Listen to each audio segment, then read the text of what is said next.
There is a moment that almost everyone experiences at some point in their adult life, standing in a dealership under bright fluorescent lights, looking at a car that smells like possibility and feels like a rival. The salesperson is calm. The monthly payment sounds manageable, and for a brief moment, it feels like a smart, responsible decision. But what most people never stop to calculate in that moment is not the price of the car. It is the price of the decision, measured not in dollars on a sticker, but in years of compounding wealth that quietly disappears. This video is not about telling you never to own a car. Cars are tools, and tools have legitimate costs. What this is about is the mathematics that the dealership never walks you through. The hidden architecture of depreciation, interest, and opportunity cost that turns what feels like a reasonable monthly expense into one of the most wealth-destructive financial patterns a person can repeat across a lifetime. Let us start with a number that most people already know, but rarely take seriously. A brand new car loses somewhere between 15 and 25% of its value the moment it leaves the dealership lot. Not over a year.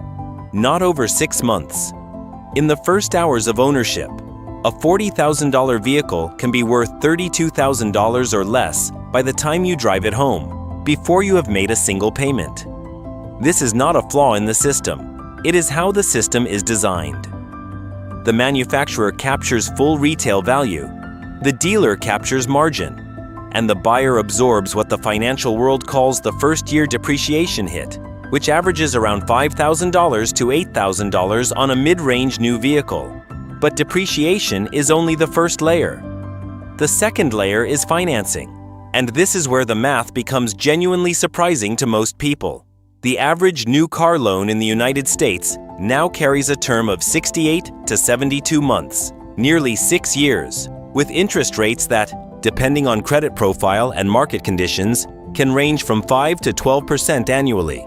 On a $40,000 car financed at 7% over 6 years, you will pay roughly $8,700 in interest alone. Add that to the depreciation loss in year 1, and before you have driven the car for 12 months, you have absorbed over $13,000 in pure financial erosion. That is not a payment towards something. That is wealth that is gone. Now introduce a concept that rarely gets discussed at the point of purchase: opportunity cost. Every dollar locked into a depreciating asset is a dollar that is not compounding.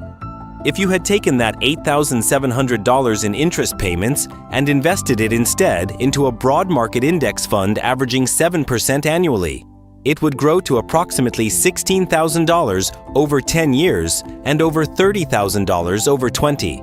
Multiply this pattern across 2 or 3 car cycles in a lifetime, which is exactly what most households do, and the cumulative opportunity cost stretches well past $100,000. Not in dramatic market bets, just in the quiet, patient mathematics of compound growth that never got the chance to start.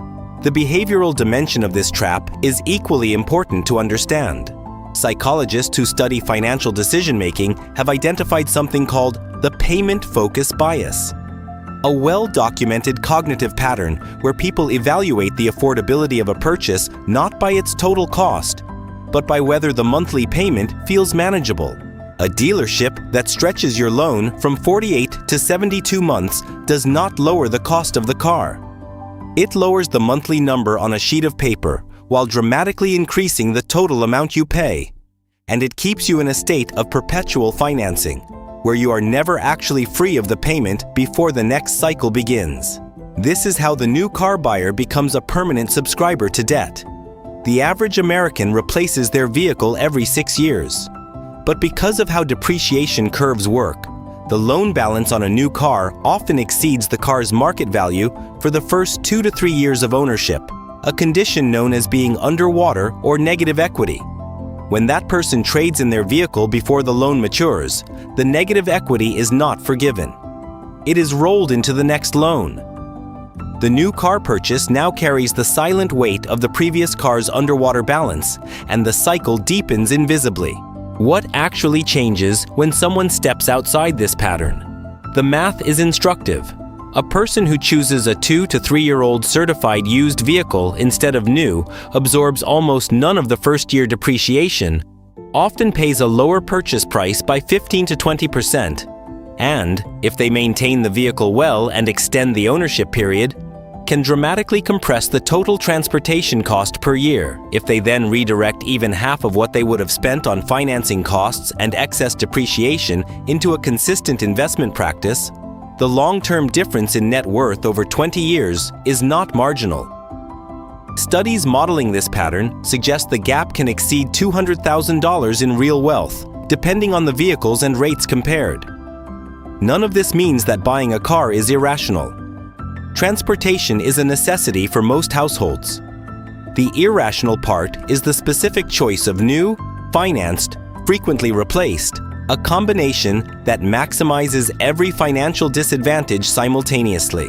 The car becomes the most expensive subscription you never thought of as a subscription, renewing every 6 years, compounding the cost each time. What the wealthiest households tend to understand, and what behavioral economists have documented repeatedly, is that visible consumption and actual wealth accumulation are not just different things. They are often inversely correlated. The person who drives a modest, paid-off used vehicle and invests the difference is not making a sacrifice. They are running a different calculation than the one the culture handed them, and over time, their balance sheet reflects it clearly. So the next time you find yourself under those dealership lights, the most valuable question is not, "Can I afford the monthly payment?" The most valuable question is, what is the 10-year cost of this decision, and what would the alternative look like?